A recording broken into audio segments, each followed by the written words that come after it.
So my name is Kevin KuyKendoll. I'm housed over at the College of Arts and Letters, but I'm actually graduating from the College of Social Science in December, fingers crossed. I've also learned that graduating in the middle of an academic year is a pain in the butt. Tell people not to do that. As those of you who know me will not be surprised by, I wanted to do something a little bit different. And what I really want to do is share with you my journey through the course of this internship and give you some insight into how I think that this internship can help future generations. I'm going to do that by taking you on a little adventure through Advancement Island. When this all started, my goals were to understand the roles and tasks associated with being a development officer, which is ideally what I want to do. Also understand university advancement from a broader level, because I'm from Greenline and that's a very narrow perspective on what university advancement does, and establish the foundation for my professional network. I think I've achieved all these, but most importantly, through my efforts in achieving them, I learned a lot about the donor continuum, and I think that that can be a really useful tool for future interns. So my first project was doing research for the attendees for Arts Weekend in Mackinac Island. And through that, I learned a lot about discovery and identification. Among the things that I learned, though, was when and how initial identification occurs, and then why we determine certain people for further discovery.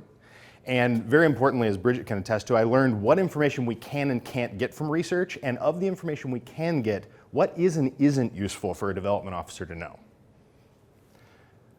Moving on, later in the semester, I had a project where I was rewriting the info sheet for Greenline for College of Arts and Letters. And that was actually really useful for me learning a lot about cultivation. One of the big things that I took away from it is that gifts are not about cost, they're about impact. It's not the dollar amount, it's what those dollars are doing and the feeling that we get from giving that money.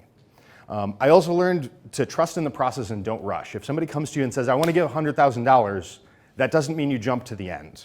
You still need to follow the steps, you still need to do cultivation, because otherwise that gift isn't going to have the emotional impact that it could have when you followed through.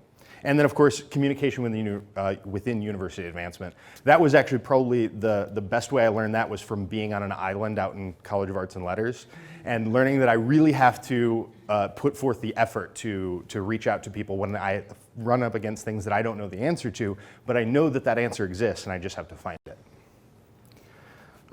I learned about solicitation when I was given the great honor of ghostwriting the 2016 College of Arts and Letters annual appeal letter, which was to be signed by Christopher Long. That was daunting, but also really, really rewarding.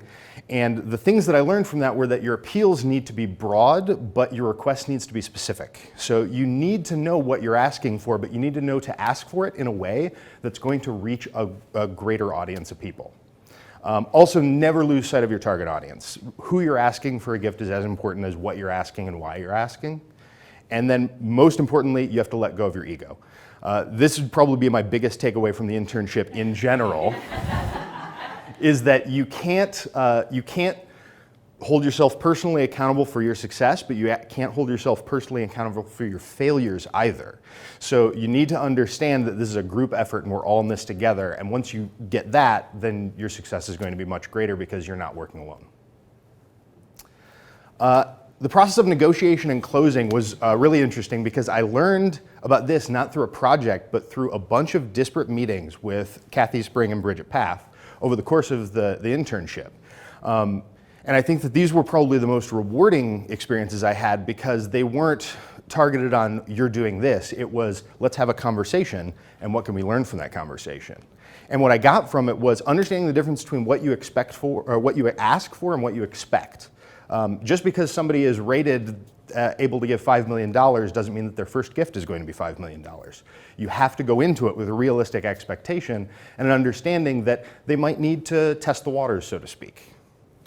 I also learned that you have to be realistic. If somebody comes to you and says, I want to set up an endowment for $5,000, you need to break the news that that's not a thing you're going to be able to do, but you need to do it in such a way that you encourage them to put that $5,000 into something that's going to have the best possible impact. And then, of course, establishing expectations is a crucial part of building towards stewardship, which I know we've talked about a lot and is a personal passion of mine as a stewardship manager at Greenline. which is where we reach stewardship. I learned a lot about this through a meeting with Dominic Schmizzi. Lauren and I had a fantastic meeting with him where he told us some fantastic stories about how literally a good conversation with the personal assistant to Marian Illich led to some great gifts. And that's what I learned from that conversation, was that all it takes is one bad day or one fantastic experience to make or break that donor relationship.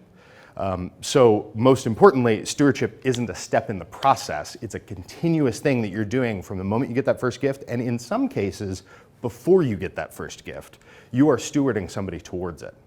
And I also definitely learned that stewardship involves recognition, but recognition is not always the same thing. Some people want to have their names on a plaque in the donors plaza. Some people want to be in a magazine. But that's not the only form of recognition. Simply saying, I really appreciate your gift. I know that you don't want to be talked about. I know that you want this to be anonymous, but I want you to know that from the bottom of my heart, it means a lot to me. That's recognition. I managed to get you a couple of tickets for that game. I know you don't want a big thing, but here's those tickets. That's recognition. And that's what stewardship is about, is identifying what that person's recognition is. I also worked really hard on keeping this under 5 minutes, so thank you very much. And I'm glad to answer any questions.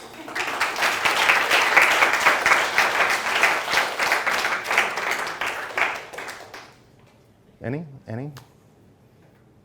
That's okay. Kevin, I know stewardship is your passion. It is. If you had one thing that you would like to implement that you did not see here, what would that be? That's a little tricky because Dan and I talked about stewardship earlier, so and yesterday. But something that I want to implement at Greenline specifically is multi-year recognition, because it's something that we don't really do right now. We do to some extent on the phone when we call somebody and say, "Oh, I see that you've been giving to this for WKR for the past 10 years. Thank you very much for that." But having an extra level other than the personalized thank you and the thank you call that we send out would be something that I think would be really powerful in transitioning people from those Greenline donors to larger gifts. I also want to just generally make sure that stewardship is more understood in Greenline, so that on the phone they're focusing more on the thank you than they ask in the first part of the call.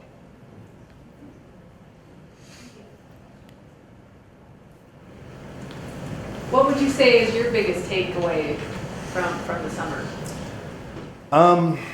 I think my best takeaway would be the value of subtlety and nuance.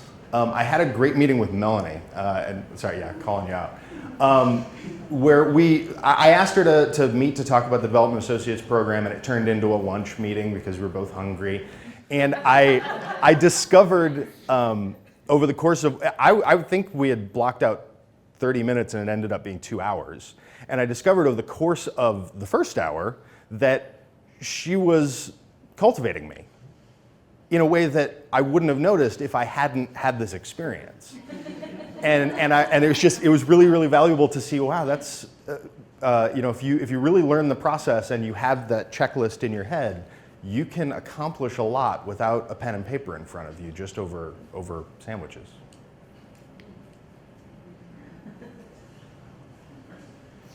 All right, thank you.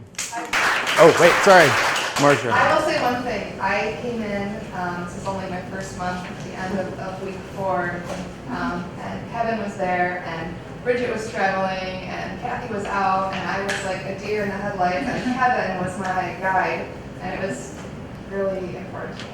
Well, thank you. Thank you very much.